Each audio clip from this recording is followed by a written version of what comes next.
And then there were four teams left standing in the 2025 European League of Football season.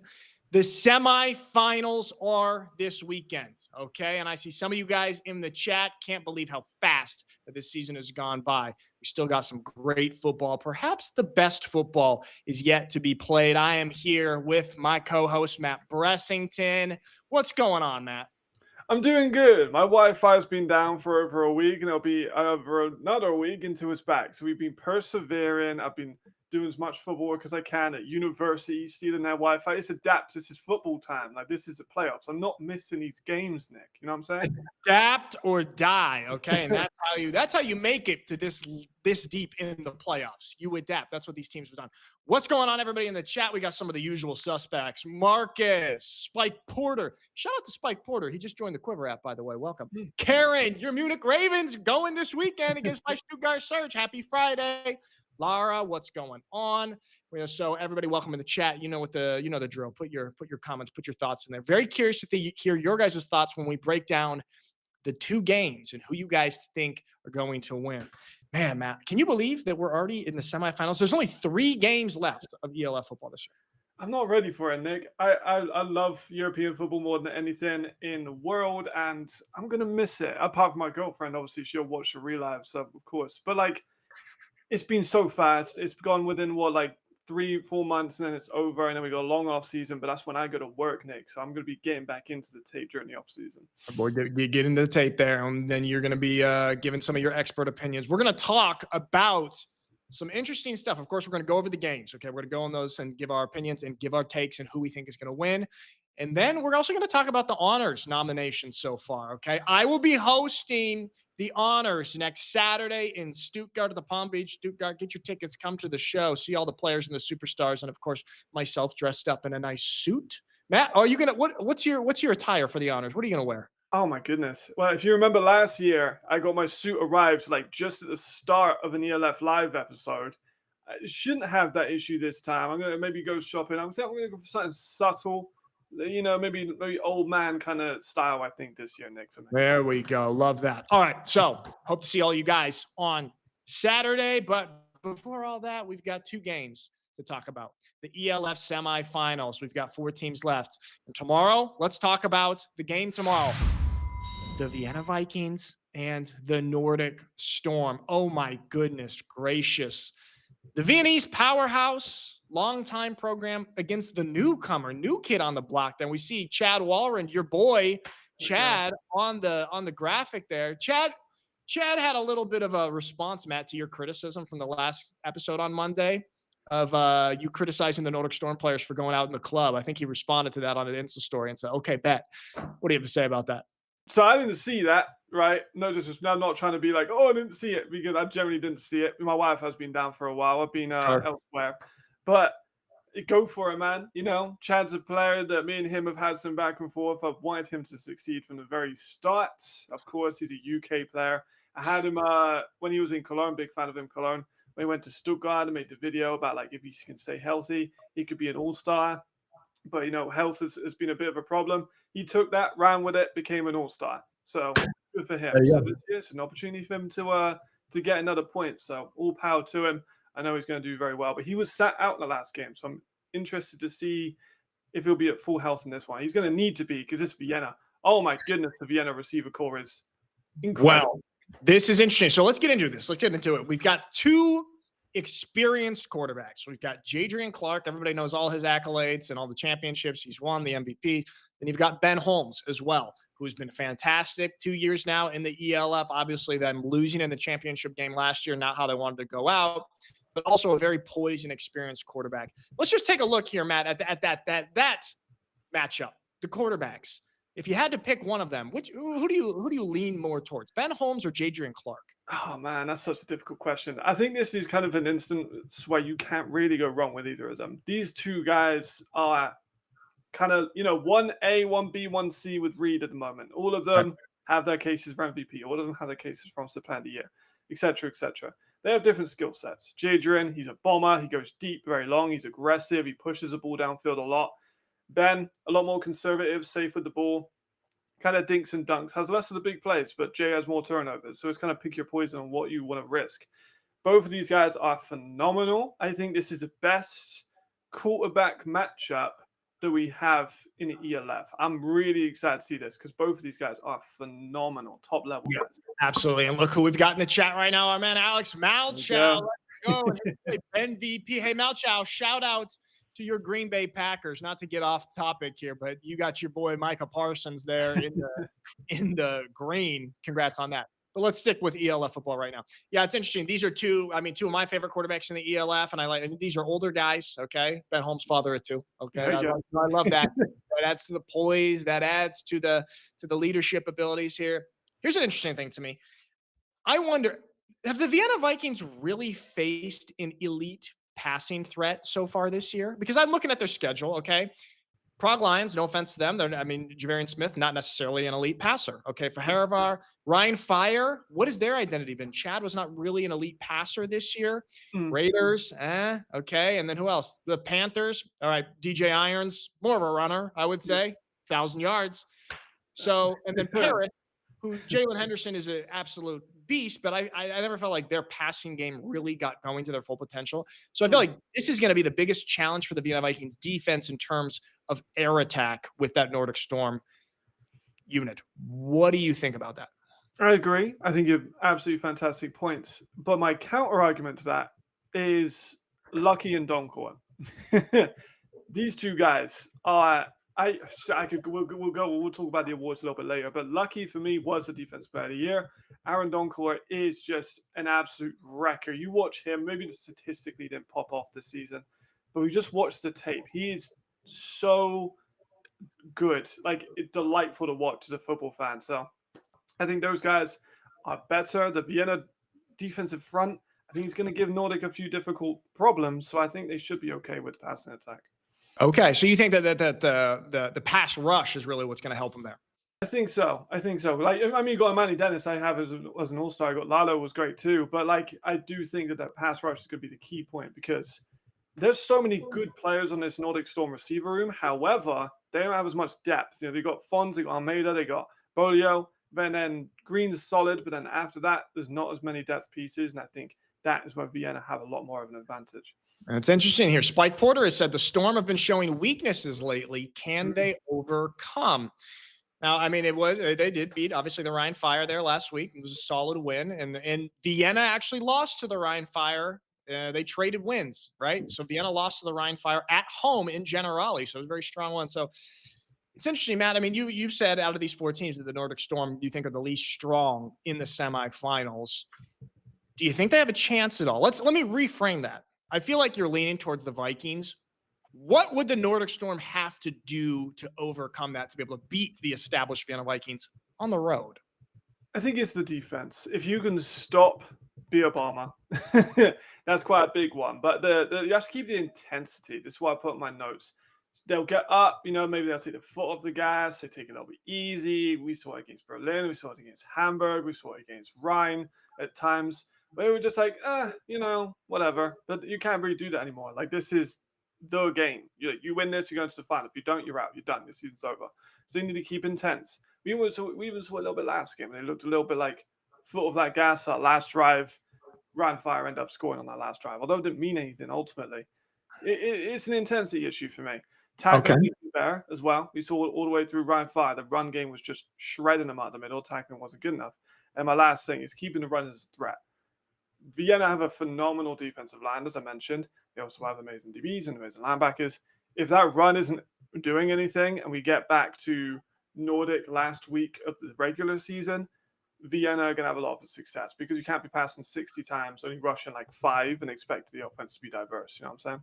Yep, I know what you're saying right there, and just leaning a little bit too much on being one-dimensional. Okay, so let's not forget, however, that we both picked against the Nordic Storm in the wild card game, and we were both wrong. And I think actually a good amount of people were wrong on that one. So let's not forget that. Let's talk a little bit about Vienna then, Matt. What are the keys to game, in your opinion, for the Vienna Vikings? I think you got to use the big bodies in the receiver game. I've got this. Nordic Storm do not have a very tall defensive backcourt. You look throughout all of them, I don't think any of them are 6 foot, which is interesting because you've also got Florian Beerbohmer, who's like 7'9", crazy wingspan, can just dunk over everyone. I think they're going to be using him a ton. If we still had Fantasy open, I think he could go for a big one because he's a bit of a mismatch. And I know Khaled's going to be pissed at me mentioning this. I love Khaled. He had a difficult game against Nikolai Schumann in Berlin. He's a big body tight end. Beerbohm was a big body tight end. I think Vienna are going to be watching that Berlin tape, and I think they're going to go after the corners with size and length. I think that's going to be a big issue for them going in. Then, Sun and Heat, we just talked about defensive line, speaks for itself. But you cannot let this time last year, we had him in the final game. We've seen Jadrian play against Vienna Vikings. He was just beating them deep over and over and over and over again. They cannot let that happen again. Otherwise, they're going to lose this. Whole drives that end in touchdowns, and they get Jay the ball, and he just does one score. Like, it's going to tire out your defense and your offense very, very quickly. So I mean, look, Jay has his experience playing against this Vienna Vikings defense. I know there's some different pieces on there, but he absolutely dominated them last year in the championship game. Alex Malchow says Ben VP is going to cook, and his prediction is Vienna wins 35-24. So, Matt, with Malchow having said that, who you going with this weekend? I'm going to annoy a lot of Brits on this one because a lot of them play for the Nordic Storm, but I'm going to go for the Vienna Vikings. I think they are on their revenge mission. They're going to get to the final. I think this is probably my odds-on favorite to win the entire thing. Okay. Oh, ELFpedia is in the chat. Welcome in, ELFpedia as well. Spike Porter also. This is a great point. I don't see any clear winner of any of these games this weekend. The cream has risen to the top of the ELF. I will say that is a great point. Yeah. I think that these are elite squads and kind of go either way, and they're very, very close. With that being said, and man, this is a tough one for me. Because I was wrong last week, but some part of me just feels like the Vienna Vikings are going to be able to pull it off. I think it's going to be a tough game. I do think that Nordic Storm offense is going to show up. I think Malchow, I like that. I like that score range that you put up there, 35-24. I would say maybe even a little bit closer, but maybe, a 33-35 or 32-35, something like that could possibly be where we're at, a one possession game. But I'm going to go with the Vienna Vikings. I'm sorry to my boy Jadrian Clark. Prove us wrong, Dark Clark. Prove us wrong. Okay? Right, Matt Bressington? So there we have it. It's going to be a problem if they win, and they're going to be sending us. It's going to be a problem. It's going to be pretty awkward in the Stuttgart when we see if it's like, Jay, what's up? Good job, bro. I always knew you could do it. You're back, baby. There we go. All right, Wanted for Maniac, welcome into the chat. Go back like 10 minutes. You'll see what I just said about you and Nikolai Schumann. There we go. Yeah, Malchow does say Clark versus Mahomes is an epic matchup. Reminds me of Burrow versus Mahomes. And I do think that that's, these are two of our elite quarterbacks in the ELF. But I do just think Vienna, a little bit more established. Nordic, phenomenal first season. Incredible what they've accomplished. My gut instinct is that the end of the road is in Vienna for them, at least this year. Okay, so there we have it. Moving on to our Sunday game. Boy, oh boy, oh boy. This is my favorite rivalry in the European League of Football. It's almost a derby, okay? These two, it's 2 hours drive away, okay? Munich and Stuttgart. These two teams, I've said it before on the show, Matt, it's a battleground in recruiting down here in southern Germany. These two teams do not like each other very much. And I think that makes for some good football. Traded wins also, which is very, very interesting. Talk to me about this one. Let's start off with the quarterback matchup like we did in the first one, Matt. A young quarterback in Russell Tabor, and then an older, wise, elderly quarterback in Riley Hennessy. Talk to me about this quarterback matchup. I love me an experienced pocket passing quarterback. If you know me, you've been watching my stuff, you know me. I like it. I like a guy who can just dice it up. When Riley is locked in, and that's a big if. Sometimes he does go in and out of concentration sometimes. He is one of the best quarterbacks in the league. He's phenomenal. He's had a great season, not statistically because he didn't need to. He was in and out of games because they were up by so much. But when he's locked in, I always think of that Paris drive like 2 seasons ago in his first year where he looked like the best quarterback in the ELF. If that Riley Hennessy turns up, I think Munich have got a lot of issues. On the other hand, you're Russell Tabor. He's young, he's exciting. He's a new rendition of Zach Edwards. Exactly, kind of very similar play style. In fact, I think he's better than Zach Edwards was in Zach Edwards' first year. So that's pretty interesting. he's comeback merchant. Like, it's incredible how he keeps getting these comeback. I mean, merchant. Some people take that as a disrespectful word, but it's a good thing. I think it's a good thing that he's able to create these comebacks. It's incredible. I'm not sure how many he's got, Nick, but I think it's like 5 or 6 game-winning drives. Something ridiculous. Well, let me tell you this stat. They have had, I believe, 5, let's call them close games, and that is if you include their first game against Stuttgart, which I will say was not as close as the score showed. So Yeah. if you count that one, they've won 4 of their 5 close games. If you don't count that, they've won 4 out of their 4 close games. Okay. Both of them against Madrid. They had the one against the Raiders and then the one against Stuttgart at home. They're clutch, which is interesting. When you have such a young quarterback like that, you would think maybe that's where the inexperience would come into play down the line, crunch time, fourth quarter, game on the line. Russell Tabor and the Munich Ravens have been able to come out on top consistently in that. So what do you make of like these 2 games? The first time they played, I think Russell Tabor, especially, he was a problem with his legs, man. And this is like the extra wrinkle for that Munich Ravens offense. I think it's the second best rushing offense statistically in the league. And you've got Justin Rodney, one of the best running backs in the league. And then you've got Russell Tabor, who's a solid passer, but also such a threat. I talked to Cody Pastorino, one of the co-defensive coordinators of the Surge. He says Russell Tabor is one of the fastest players in the ELF, not just quarterbacks. What do you make of the run ability of Tabor? And let's talk about that whole rushing game for the Ravens at whole as a large. Yeah, absolutely. I think it all starts with the offensive line. Munich Ravens have just a remarkable offensive line. I think it's one of the best we've ever seen in the league. It rivals Ryan Fire if they win the championship, I believe. It's incredible. It starts with that. So I want to give the big boys their credit. Russell, I do agree with the DC, the Stuttgart Surge for having that take because he's so quick, he's so fast. And that last win against Stuttgart Surge, most of it came with his legs.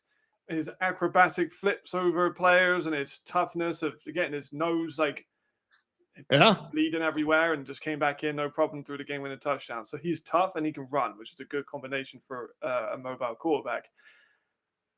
See, now I say that, but the Stuttgart Surge defensive line against Madrid was incredible. The pressure they had, the stunts, the twists, the game planning, everything was perfect. If that same Stuttgart Surge defensive line turns up, I think Russell will have less success on his feet. He's going to have to pass the ball more. And I think that favors Mr. Raheem Wilson or Mr. Mitch Fettig, who's going to be marking those number 1 and number 2 receivers. Yeah, absolutely, man. And shout out that Stuttgart Surge D line, especially the interior there, a little bit of Alexander Kress, a little bit of Ralphie Zitzler. I mean, these 2 dudes just plugging up the middle there, and I think those dudes combined for 4 TFLs or something like that. Really, really impressive there. Interesting though, yeah. I mean, obviously the elite Stuttgart Surge DBs, that kind of brings into play maybe like a second or third receiver, like a Marvin Roosh. And I feel like perhaps he could, for the Ravens, if he's able to go a little bit and have some clutch first downs, that could be an issue there. When the Ravens won, when they beat Stuttgart at home, and you talk to some of those Surge players and coaches, that place is tough to play. And that's where we're going to be again on Sunday. It's loud. That Munich Ravens crowd led by our friend Karen Haag right here is loud and tough for teams to play on the road there. Munich dominated time of possession when they won, 38 minutes to 21. And a lot of that, obviously, with the run game. And in that one, Russell Tabor ran for 112 yards and was able to scramble around there. So I think the Stuttgart Surge really need to lock that up. You got linebacker that we talked about, Nico Bang. Put a little Bang, Russell Tabor spy, perhaps something like that. Okay, Matt. So for the Ravens, let's look at the keys to the game. For them to win, what would they have to do? Here we go. The big thing for me, Russell Tabor, we talked about his comebacks. You shouldn't have to rely on Russell to get a comeback before you start kicking it into gear, You should try and get up before so you don't have to force him to make this.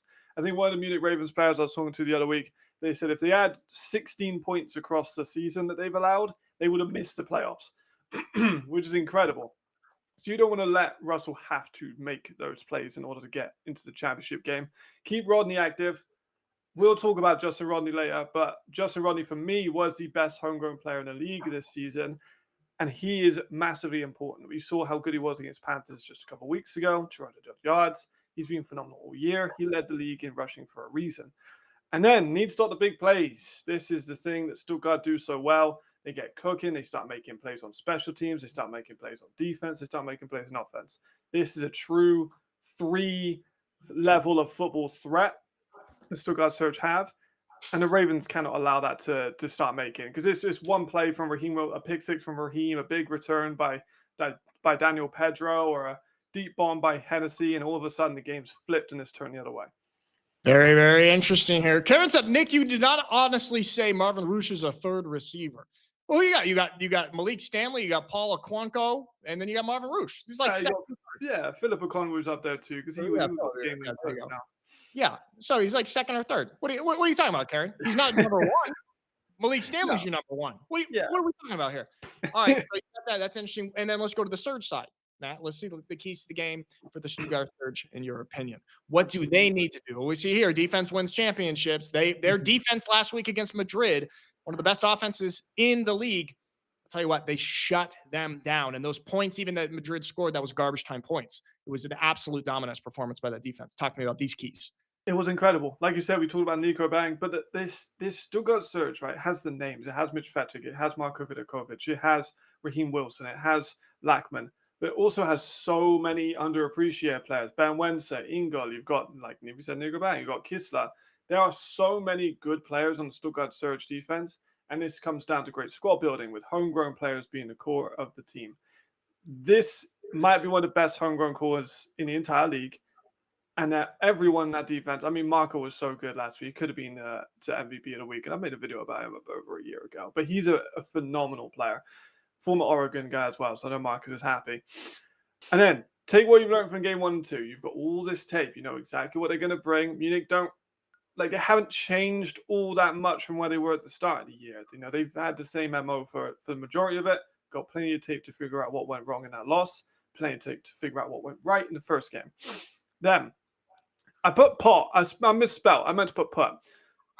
Riley can put the demons to bed, right? He, let's be honest, threw away the semifinal last season. He had everything, and then he blew the lead to Ryan Fire.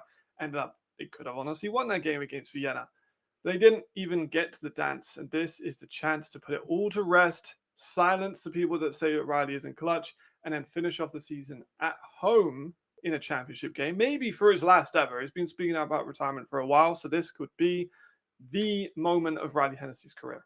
It would be very cinematic, wouldn't it, to go out on top in Stuttgart with the championship game being there in the big city. All right, Matt. So I'll go first on this one, okay? And look, everybody, I know I have just a little bit of biases here, but I think this is going to be one of our best matchups.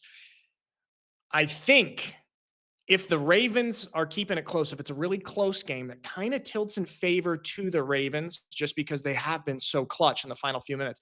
However, seeing what the Stuttgart Surge did in the first game and how they kind of pulled away there and they were up by 2.5 scores, whatever it was, I think if the Surge are able to pull it away in some fashion there, that leads me to think, okay, maybe it's going to be a Surge. It's going to be a Surge win. And I feel like that's exactly what's going to happen. I feel like it's going to be more of the first game there. Even though this one is at Munich, I think the Surge they have such a fire under their belly, bad taste in their mouth from the semifinals last year. Look, the Munich Ravens, you already made it further than you did last year. You're in the semifinal, feeling pretty good, right, Karen? Feeling pretty good about yourself. Stuttgart Surge have a little bit extra on the line, in my opinion. A little bit more incentive with that home championship game. Give me the Stuttgart Surge, Matt. What do you think? I like the calls, right? This is one of those instances where you can't go wrong with either pick. Like, they're two of the very best teams in the ELF. You'd be very, very hard-pressed to find anyone that disagrees with that. That being said, Nick, I want a little bit of controversy in this one. So I'm gonna maybe be devil's advocate here. You got one of the hottest teams in the league with the offense and the running game of the Munich Ravens. It'd be very, very hard to stop this running game. It's different to Madrid. Madrid are all pass. Right. Munich are all run. This is a different kind of game for Stuttgart. You've got Malik Stanley, who can stretch the field on anyone. One of the biggest receivers, great X-receiver, can catch the ball over anyone, has a massive advantage when it comes to size. One of the best offensive lines in ELF history. Phenomenal. Dominic Entre, you look at Harry Sayer, you look at Myron Worthman, you look at Roman. Like, these are all phenomenal guys. Look at CK. Like, this is so stacked. And the best thing is their defense is just as good. And they have so many talent. You've got Etoile Louis, one of our favorite players. You've got Jacqua, you've got Nasri, you've got Coleman, you've got Nitz. Like, this is such a well-rounded team. I'm going to go for the upset. I'm going to go for the Munich Ravens. I don't pick the Munich Ravens enough, even though I picked them for like 5-6 bloody weeks straight. I am going for the Munich Ravens. I think they're going to go to the championship game. Kendra Ellison just got a contract extension, so congratulations to the coach. And I think he's going to finish off this season with a championship game appearance. There we go. A little bit of controversy. I love it, Matt. I love when we're split because this is, I think, like I said, one of my favorite rivalries in the ELF. It's developing into kind of an iconic rivalry here. And just the fact that it's all the championship games in Southern Germany. I mean, these two teams, a lot of these guys, a lot of crossover. This is going to be a great one, man. I am so thrilled for this one. How close do you think it's going to be? If you're going Ravens, you think it's going to be really, really close? I think it could be an overtime game, honestly. I think both the games were real close in the finale of the first one. Granted, like you said, it was a bit close to the end. The second one went right to the final wire. So I think this one could even go past the final wire into overtime. I'm going for like a one, maybe like going for maybe a game-winning field goal with zeros on the clock or something like that. 3-point, 1-point game, maybe final drive. Fall short of some sort, but I think it's going to be a very, very close game. Spike Porter says, well, now the Surge will win. Matt curses teams. Like I don't think I curse teams. Like the great Marcus is done with you. He says, damn, Marcus, we were just talking the other day, too. There you go. All right, so there we have it. So we're both going Vikings, and then we're split on the Munich and Stuttgart game. I love it. Make sure you tune in for these ones this weekend. This is going to be, it's going to be fun. I'm so excited for both of these games. Whatever happens, man, I mean, the championship game is going to be awesome. I would love all the different combinations that we can have. Awesome. So there we have it. Let's take a quick break, and then we're going to come back, and we've got another very interesting segment.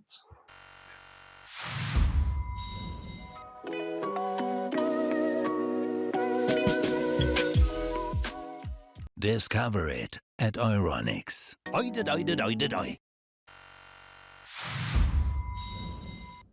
Okay, there we have it. Euronics and NutriBullet. Shout out to them for making the ELF live show possible. And we do have right now the Euronics and NutriBullet question of the week. Matt, lock in here, okay? This is from XFL XPX on Instagram. All right. Which first-year player in the ELF should definitely come back for a second season if you could only choose one? That's tough. That's tough. Who do you got, Matt? So I want to add a question to you. Are we going Europeans? Are we going Americans? Do I do one of each? What are we saying? Give me one European and one American.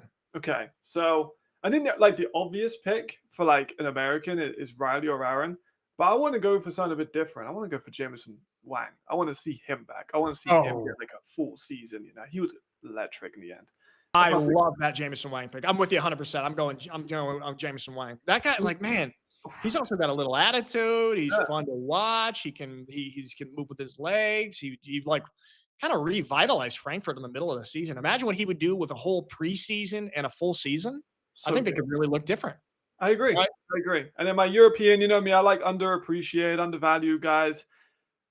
See, I could go for one of the rookies that we saw this year. They're all fantastic. I think I might go for Tyler Foster. I think you give him he could be as good, like a Marvin Rouge type player, like we mentioned earlier. I really like Tyler Foster. I think he could be the guy. And he's in the Rookie of the Year nomination for his impact on offense and on special teams. So I think he's my guy for a second year as well. Here we go. Karen says, I'm going with my boy Dex Fitzpatrick. Great. Okay. And then Russell Tabor will be back because of the 3-year contract.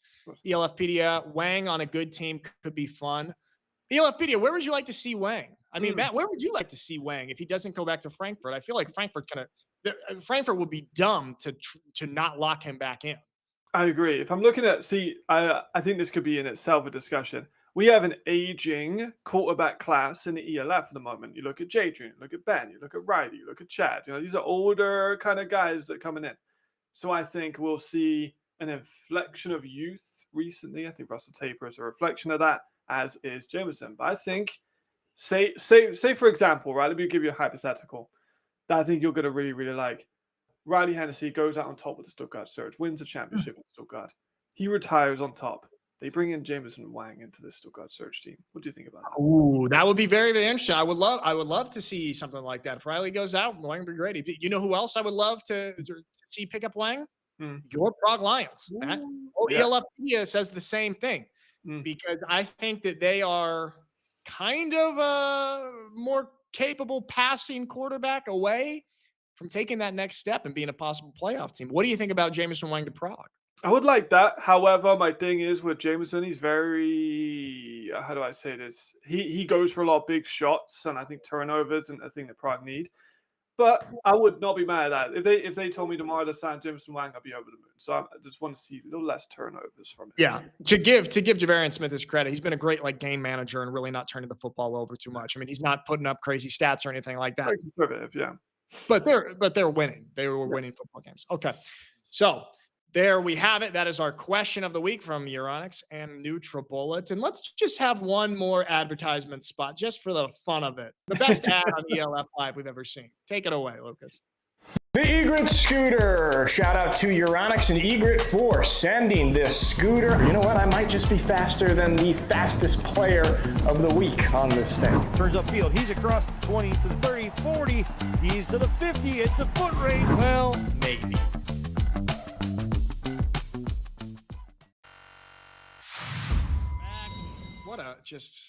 What a cinematic production there, huh? Oh, Matt, look at this. Malchow says, I want Matt Bress and Nick back next year. Here we go. ELF Media. How about that? You know who I want, Matt? I want Alex Malchow to come do guest spots on our show. Malchow, I know you don't like to do full 1 hours. Come on in for a little 5-second high energy hit, something like that. I would love a little Malchow minute. That's a good segment idea. Malchow minutes. Ooh, I like that. Minute. Yeah.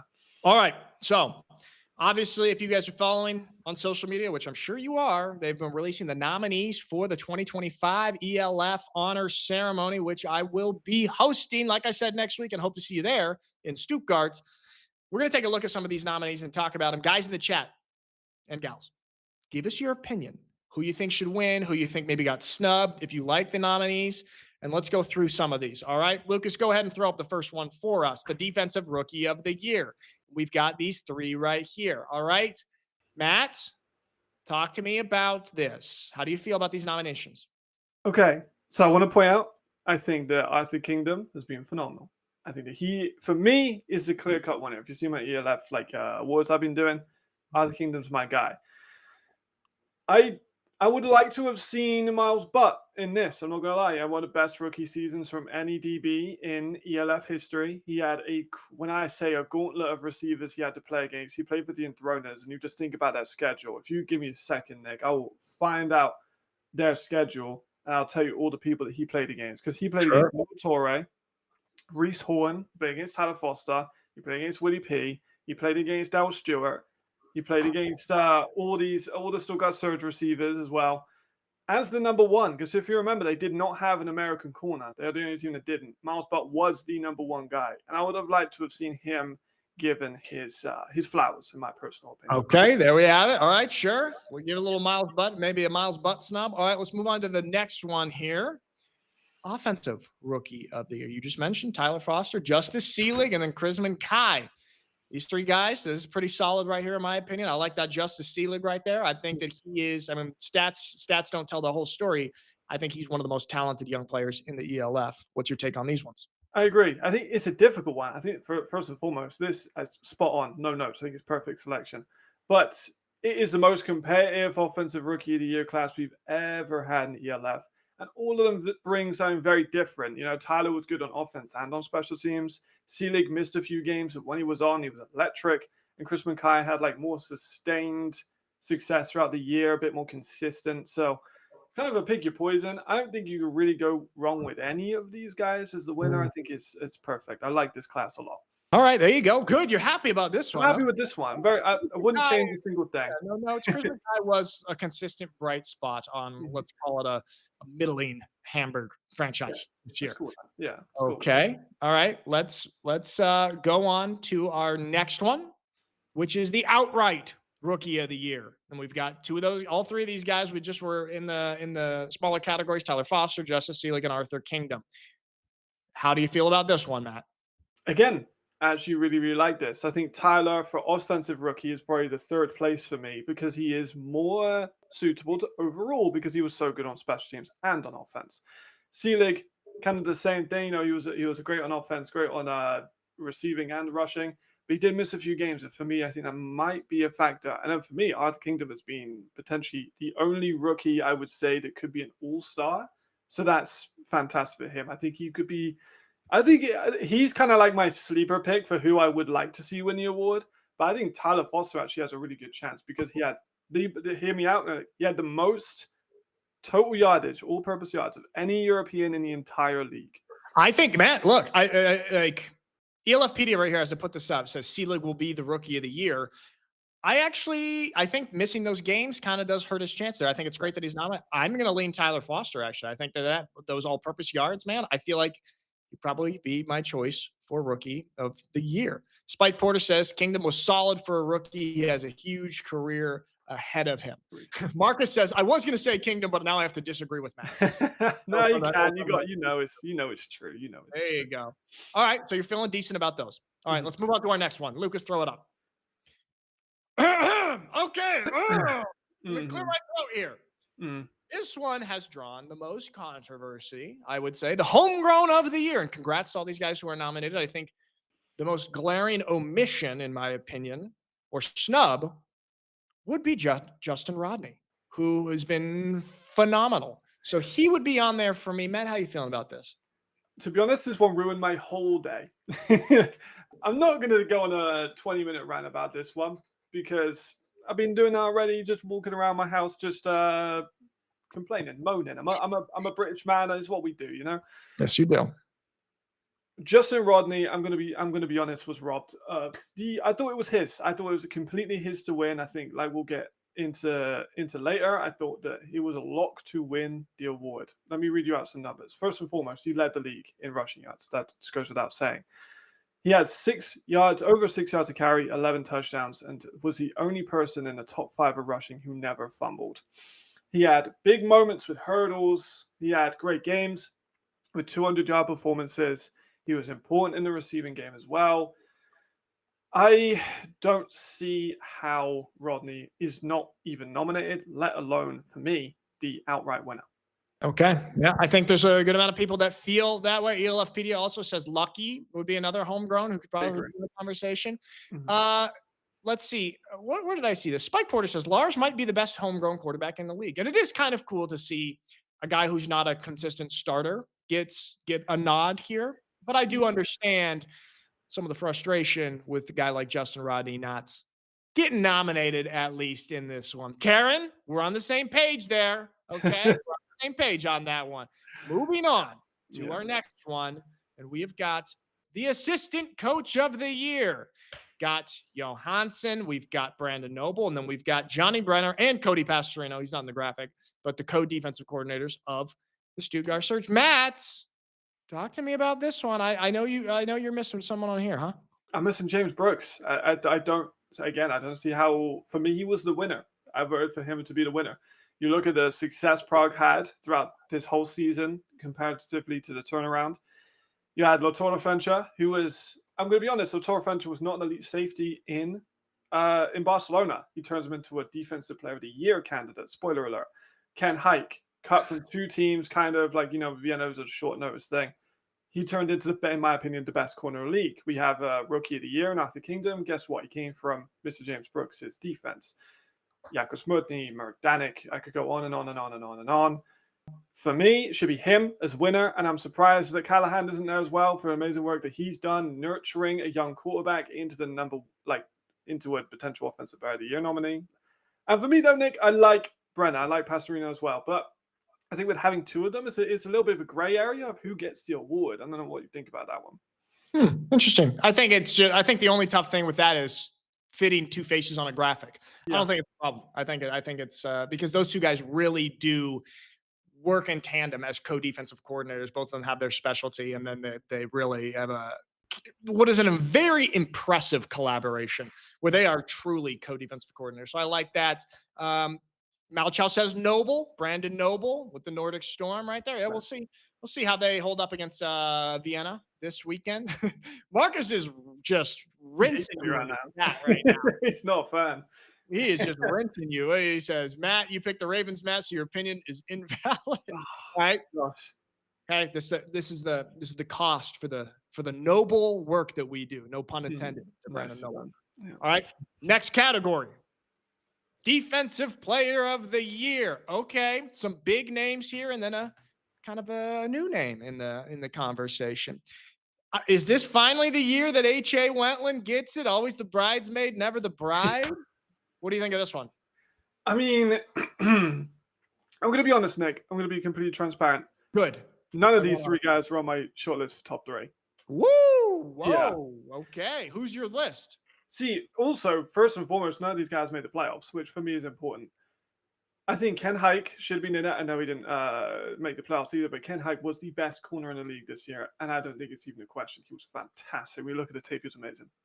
Carl Kitchens again, and Latoro was amazing as well. But I think that kind of stems from because Ken Hike was so good, kind of similar to Beard's campaign where he was fantastic. But yeah, Ken Hike next to him, he was taking up number 1, going on tangents. Carl Kitchens, amazing season, but did have a lot of his production in a couple of games. Some other games he didn't have as much. AJ, amazing year. I'm aware that I have a hot take with this. I don't value tackles as much as everyone else because I just think it shows the defensive line wasn't doing its job before it got to AJ, personally. Mm-hmm. But he did have a great year. I'm not mad about him being on that. Lucky, for me, won it in my heart. I think Lucky was incredible. I think Ken Hike should be in there, and I think Max Parkinson should be credited a little bit as well because he was atop the list of sacks and he missed a game because he couldn't. Yeah, Max Parkinson. Yeah, that's one you're definitely be in that conversation there. So I don't know, man. We'll see. So then we have Defensive Player of the Year, and I mean, obviously Kyle Kinch won that thing 3 times. AJ's never won it, so those are two big names in there. ELFpedia does say Lucky nominated here is not nominated here is weird as well. Okay, next category. The Offensive Player of the Year. Now, I'll tell you what, Matt, I'm pretty cool with this one. Aaron Cruikshank, Ben Holmes, and Jadrian Clark. I feel pretty good. To me, this is an obvious one. You got to give it to Aaron Cruikshank. How do you feel about this one?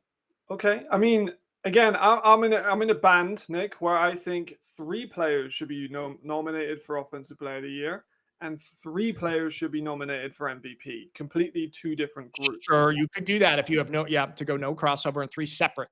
Well, that's how I think personally it should be. It gives more players their flowers, and it gives more of maybe more of a mystery, because sometimes it can just be whoever didn't win MVP is going to win Offensive Player of the Year. For me, I think that's too predictable. I think it's going to be Aaron. However, I also think Aaron should be the MVP. I think if it's going to go just based off of this, I think that we don't see any Reed, so you would expect Reed to maybe win MVP and then Aaron to win Offensive Player of the Year, which I'm not mad at.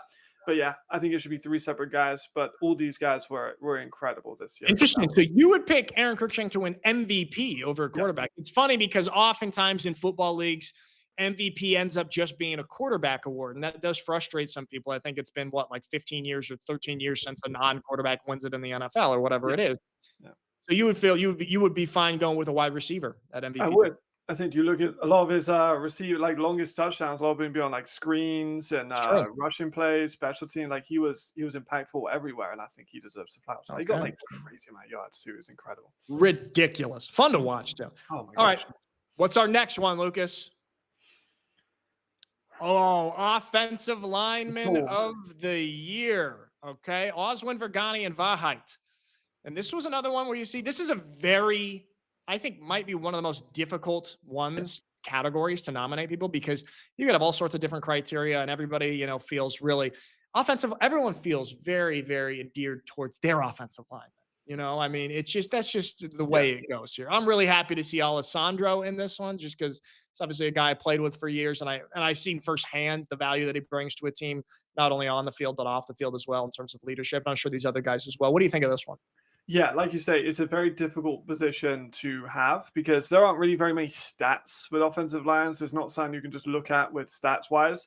But also offensive line stats are a little bit weird. You look at pressure rates. 2.5 yards around the quarterback is a pressure rate, which I think is a little bit too, it's not exactly reflective. This one requires a ton of film study.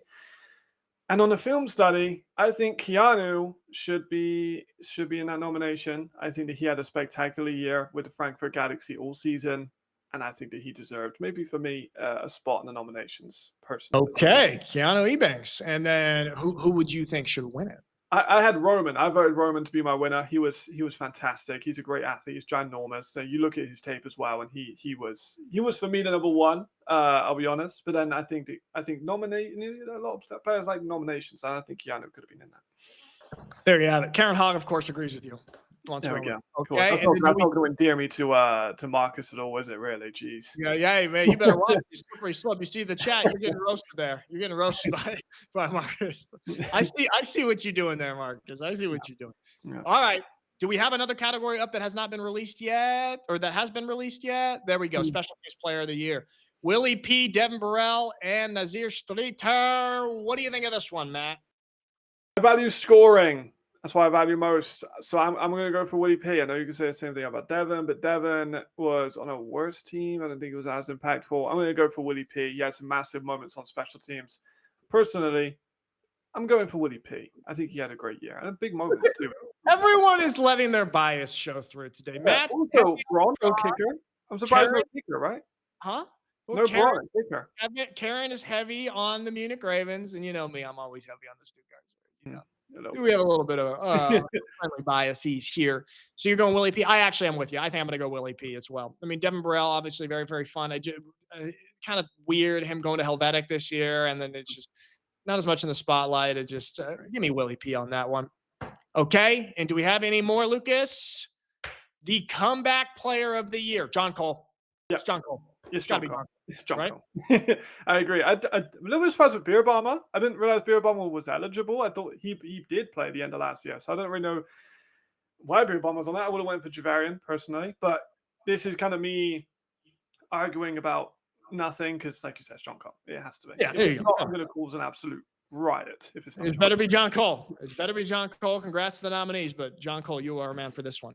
Awesome what he's done this year. Love to see that. And he had a great interview last week with us too. Cool guy. Like him a lot. Yeah. All right, so there we have it. Those are nominees, and then the few more categories will be released here over the next day or two. And then, like I said, we have the honors on the Saturday night before the championship game. If you can't make it, watch the stream. We're going to be live streaming it. It's going to be like full-on television production. Okay. We have my suit and tie nice and clean there. Matt, you're going to be there too, possibly interviewing some players in the green room, right? That's the I guess a beta plan. Like it's kind of been discussed. We don't have a tentative plan. Yeah, tentative plan. We'll see what's up. I need to get my flights and everything out there as well. There you go. All right, so there we have it, guys. A lot of anticipation. The ELF semifinals are this weekend. Everyone in the chat, it's been awesome having you guys in here. I love the little back and forth that we got with the chat, Matt. Even when you have a little tension with Marcus and I have a little tension with Karen. It's all fun. It's not, right? It's a family. It's a family. Football is family. So there we have it. Thank you guys for joining us in the chat. Lock into those games this weekend. We'll be talking about them on Monday, and then I hope to see as many of you guys as possible next weekend in Stuttgart for whoever ends up escaping this semifinal round and makes it to the championship game. Going to be an awesome weekend. We will see you guys on Monday. Peace.